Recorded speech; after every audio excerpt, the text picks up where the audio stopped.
హిమాలయ అడవుల్లో ఎవ్వరూ కనిపించరు. కాని ఒక వీణస్వరం మాత్రం ఇప్పటికీ వినిపిస్తుందని అంటారు. ఆ స్వరం వెనుక ఒక కిన్నరి ప్రేమగాథ దాగి ఉంది. దేవలోకంలో సంగీతానికే ప్రాణమైన ఒక వర్గముండేది. వారినే కిన్నరులు అని పిలిచేవారు.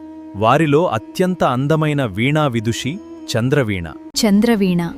ఆమె వీణ వినిపిస్తే దేవతలే మైమరిచిపోయేవారు. ఆమె నవ్వితే నక్షత్రాలే వెలిగేవని చెబుతారు. అదే సమయంలో భూమిపై విక్రమసేన అనే యువరాజు వేటకోసం హిమాలయ అడవిలోకి ప్రవేశించాడు. అకస్మాత్తుగా అతని చెవుల్లో ఎన్నడూ వినని ఒక మధురమైన వీణస్వరం వినిపించింది. ఈ సంగీతం మనిషిదా లేక దేవతదా? ఆ స్వరాన్ని వెంబడిస్తూ ఒక సరస్సు వద్దకు చేరుకున్నాడు. అక్కడ మొదటిసారి ఆమెను చూశాడు. నువ్వు మనుష్యుడివి. నువ్వెవరు? నేను దేవలోక కిన్నరి. రోజులు గడిచాయి. ప్రతి పౌర్ణమి వారు అదే సరస్సు వద్ద కలుసుకునేవారు. వీణ ప్రేమకు భాషగా మారింది.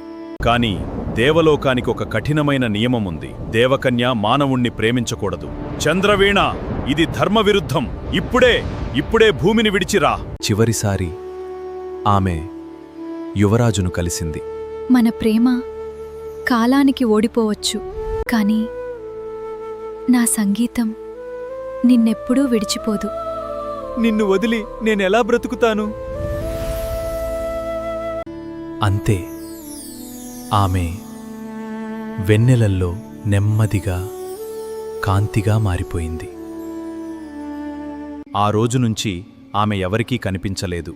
కాని ప్రతి పౌర్ణమి ఆ అడవిలో వీణస్వరం మాత్రం ఇప్పటికీ వినిపిస్తుందని గ్రామ పెద్దలు చెబుతుంటారు. ఈ కథ నిజమా లేక ఒక జానపద గాథ మాత్రమేనా?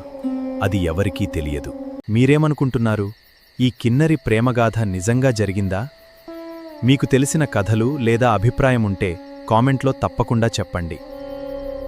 కాని హిమాలయ అడవిలో అర్ధరాత్రి ఆ వీణస్వరం వినిపిస్తే వెనక్కి తిరిగి చూడకూడదని ఇప్పటికీ పెద్దలు హెచ్చరిస్తుంటారు.